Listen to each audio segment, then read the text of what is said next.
పంటలకు చీడపీడలు, పక్షులతో పాటు వన్యప్రాణులైన కోతులు, అడవి పందులు, జింకల బెడద ఎక్కువగా ఉంది.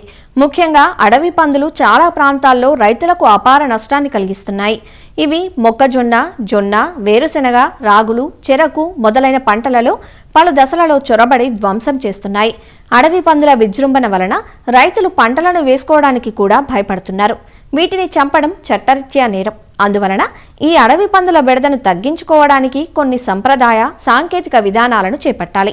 అడవి పందుల నుండి పంటలను కాపాడుకునే యాజమాన్య పద్ధతులను ఆచార్య ఎన్జీ రంగా వ్యవసాయ విశ్వవిద్యాలయం, శ్రీకాకుళం జిల్లా నైరా వ్యవసాయ కళాశాల విస్తరణ విభాగం అధ్యాపకులు డాక్టర్ డి చిన్నమనాయుడు నుంచి తెలుసుకుందాం.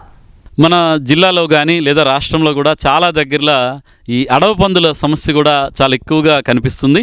అడవి పందులకి ఎక్కడైతే ఆవాసాలుగా ఉంటున్నాయో వాటికి దగ్గరగా కనుక వ్యవసాయ భూములు ఉంటే అక్కడ ఉన్నటువంటి పంటల్లో ఈ అడవి పందుల తాలూకా సమస్య చాలా ఎక్కువగా ఉంది.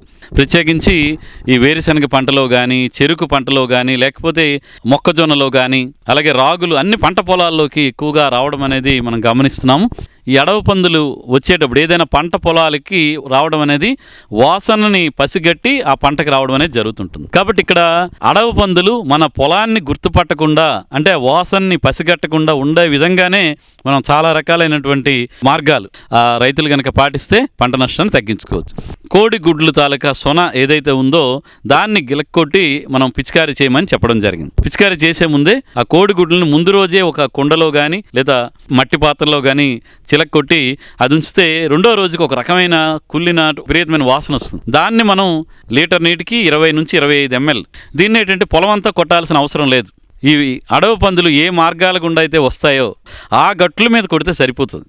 కాబట్టి ఈ విధంగా చేయాలి. 15 రోజుల తర్వాత మళ్ళీ మరొకసారి ఈ కోడిగుడ్ల ద్రావణాన్ని పిచికారీ చేసుకోవడం వల్ల కూడా మనకు చాలా వరకు ఈ అడవి పందుల నుంచి నివారణ చేసుకోవచ్చు, రాకుండా ఆపుకోవచ్చు. ఇంకా రెండవ పద్ధతి వాసన సంబంధించి ఏంటంటే మనకి ఈ 4-8 గ్రాన్యూల్స్ అంటాం, కేజీ వరకు తీసుకొని పొలం చుట్టూ కూడా ప్రతి 10 నుంచి 15 మీటర్ల దూరానికి ఒక కొయ్యి పాతి కానీ లేదా మొక్కజొన్న లాంటివి అయితే ఈ 4-8 గుళికలు ఒక 25 గ్రాములు, కొంచెం ఇసుక ఒక 25 గ్రాములు కలిపి సన్నటి గొడ్లలో కట్టాలి, మైకా కవర్లో పెట్టకూడదు. దీనివల్ల ఏంటంటే వచ్చినటువంటి అడవి పందులు పంట తాలూకు వాసన పసిగట్టలేక వేరే ప్రాంతాలకు వెళ్ళిపోతాయి. ఎకోడాన్ అని చెప్పేసి ఒక రకమైనటువంటి ఇది కూడా గంధకంతో కూడినటువంటి మందు ద్రావణం. లీటర్ ఎకోడాన్ మందుని ఒక 100 లీటర్ల నీటికి కలిపి దీన్ని కూడా గట్టుల మీద పిచికారీ చేసుకుంటే సరిపోతుంది. అదేవిధంగా ఈ అడవి పందుల నుంచి రక్షించుకో ఒక బకెట్లో ఒక 2 లీటర్ల వరకు కూడా ఆముదాన్ని తీసుకొని దానికి గంధకం ఒక 200 నుంచి 400 గ్రాముల గంధకాన్ని అందులో వేసి కలియబెట్టిన తర్వాత దాంట్లో పురితాడు ఒక 1 గంట నుంచి 2 గంటల సేపు నానబెట్టాలి. నానబెట్టడం వల్ల ఆముదంతో కూడిన గంధకం ఆ తాడుకు అంటుతుంది. పొలాన్ని చుట్టూ కూడా కింద 6 అంగుళాలు అడుగెత్తు, 1.5 ఎత్తు, అంటే 3 వరుసలు వీలైతే కనుక తాడుని కనుక పొలం చుట్టూ కట్టుకుంటే అది కూడా మనకు ఒక వారం నుంచి 10 రోజుల వరకు పనిచేస్తుంది. ఇకపోతే సాంప్రదాయ పద్ధతులు, ఎక్కడైతే అడవి పందులు సమస్య ఉంటుందో ఆ పొలం చుట్టూ కూడా ఈ చీరలు, పాత చీరలు, రంగురంగుల చీరలను కూడా పొలం చుట్టూ కట్టడం జరుగుతుంది. ఇంకా కొన్ని ప్రాంతాల్లో అయితే గట్ల మీద ఈ మన వెంట్రుకలు ఉంటాయి కదా, మనం కటింగ్ చేసుకున్న తర్వాత బార్బర్ షాప్ నుంచి వెంట్రుకల్ని కలెక్ట్ చేసి గట్ల మీద చల్లుతుంటారు. ఈ అడవి పందులు పొలానికి వచ్చేటప్పుడు అవి వాసన చూసుకుంటూ వస్తుంటాయి. అవి వాసన పీల్చేటప్పుడు ఆ వెంట్రుకలు వాటి నాసికా రంధ్రాల్లోకి వెళ్ళిపోవడం వల్ల అవి కొంచెం ఇరిటేషన్కి గురయ్యి మనకు వేరే ప్రాంతాలకి వెళ్ళిపోవడం కానీ పొలానికి రాకుండా ఉంటాయి. ఇక యాంత్రిక పద్ధతులు, భౌతిక పద్ధతులు కూడా ఉన్నాయి కొన్ని. అంటే ఫెన్సింగ్ వేసుకోవడం, రెక్టాంగిల్ గొలుసు లాంటి ఫెన్స్ కనుక మనం పొలం చుట్టూ వేసుకోవడం వల్ల ఆ విధంగా ప్రొటెక్ట్ చేసుకోవచ్చు. దానివల్ల కొంచెం ఖర్చు ఎక్కువ అవుతుంది.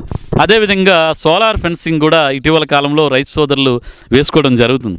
అడవి పందులు కానీ లేదంటే వేరే జంతువులకు కూడా పనికొస్తుంది. ఇది తగిలేటప్పుడు షాక్ తగులుతుంది. ఈ షాక్ భయపడి అవి సైకలాజికల్గా భయపడిపోయి తర్వాత మళ్ళీ ఆ పొలానికి రాకుండా ఉంటాయి. అదేవిధంగా ఏ ఒక్క పద్ధతి కూడా మొత్తం అడవి పందులు రాకుండా మనం కాపాడలేము. అదేవిధంగా ఇంకోటి ఏంటంటే వీటిలోనే సౌండ్స్ ఎక్కువగా చేసేటువంటి యంత్రాలను పొలాల్లో పెట్టుకోవడం. బ్యాటరీ ఆపరేటెడ్ కానీ సోలార్ ఆపరేటెడ్ కానీ పొలాల్లో పెడుతున్నారు. అవి పొలంలో పెట్టినప్పుడు అక్కడ సౌండ్స్ మనకి అడవి జంతువులు పెట్టేటువంటి గాండ్రింపు సౌండ్లు కానీ, సింహాలు చేసే గర్జింపులు కానీ, పులి గర్జింపులు కానీ, లేదా వేరే కుక్కలు గట్టిగా అరిచినట్టు